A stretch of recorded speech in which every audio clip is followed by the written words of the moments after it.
Hello friends, we all are worried about the well-being of farmers. The Prime Minister has been repeatedly saying that he will try to double the income of the farmers. And we all know that doubling the income of the farmers does not depend only on output in the farm, but it depends on the price that the crops will fetch in the market. So today we will see one new concept, which is price deficiency payment. Indian agriculture faces so many uncertainties. One uncertainty is regarding the monsoon rains. Second may be in the form of output. Another may be whether the farmers are able to sell their crops in the market. One more is regarding the price that they will get for their crops. Considering all these uncertainties, it becomes very difficult for the farmers to get the proper price and to earn the proper income. And that creates a loss to not only to the farmers but also to the consumers, the customers, the buyers. And the economy is also adversely affected. We find that in India, the farmers are spread all over the country. They are big in number, they are illiterate, and they are poor. On the other side, the dealers in crops, food grains, they are limited in number, they are organized, they are educated mainly, and as well as they are comparatively very rich as compared to the farmers, of course. And therefore, there is an imbalance in these two groups related to agriculture produce market. These organized traders will try to take the advantage of the situation, and they therefore may not pay the proper price for the crops. Hence, there is always a problem of getting fair price in the market to the farmers. Moreover, these farm products are perishable. Therefore, the farmers have no choice but to sell it as early as possible at whatever price that prevails in the market. So there is less possibility of getting fair price in the market. Considering this, the government of India in 1960s thought of some minimum support price, and a scheme was launched that time whereby the minimum assured price for different crops is announced by the government. And this price ensures two things. One, the price at which government will procure that farm product. And second, the government will procure whatever is supplied by the farmers in whatever quantity at that price which is agreed, which is announced. So farmers are benefited because they get the assurance of the price as well as they get the assurance of sale. This minimum support price is in place for almost 4 or 5 decades, and farmers are getting benefits of that. However, this creates a problem to the government because government has assured to purchase. So whatever quantity the farmers bring in the market, well, government has to buy it. A big investment, therefore, government has to make.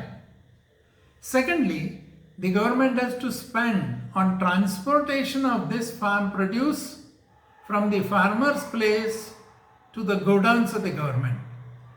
Moreover, not only transportation, but also for storage, a lot of expenditure is required to be made. And there is always a loss in the storage for one reason or the other. Moreover, this scheme is applicable only to limited number of crops. At present, there are 23 crops for which the government has announced minimum support price.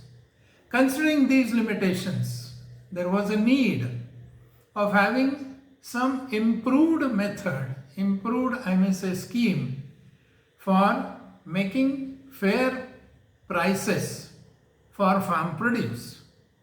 The Niti Aayog, which is formed very recently in 2014-15, suggested one important scheme, and that is called as the price deficiency payment.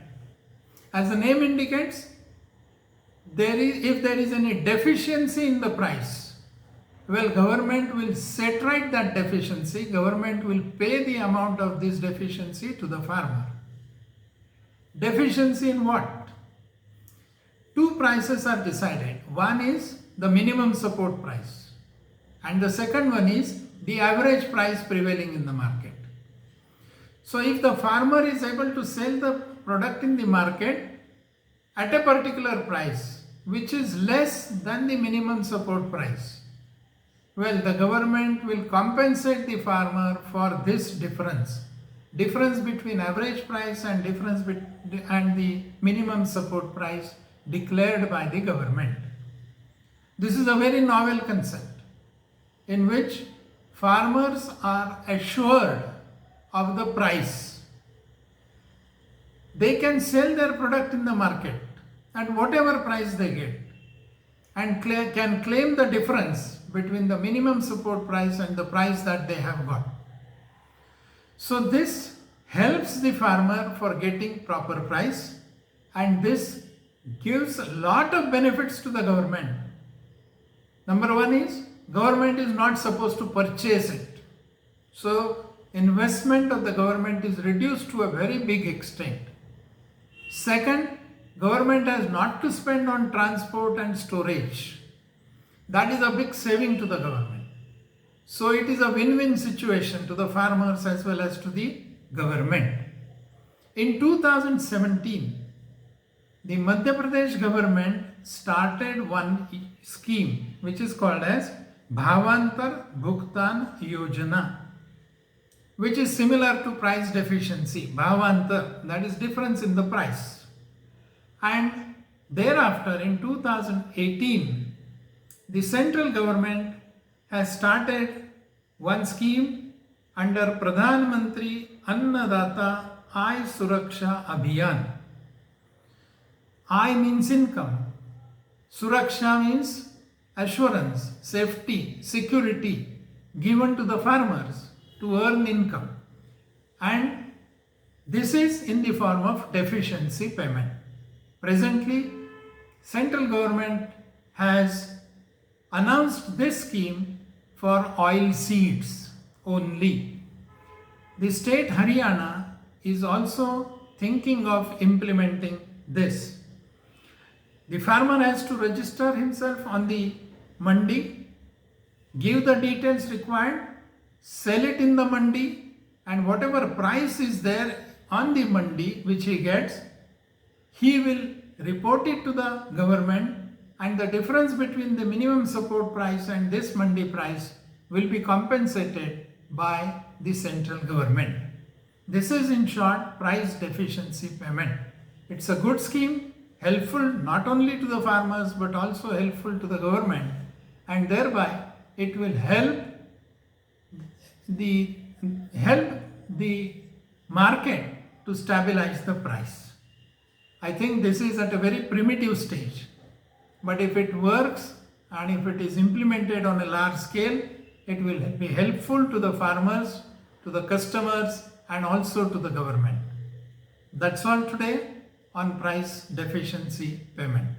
Let us meet next time with some other concept. Till then, goodbye.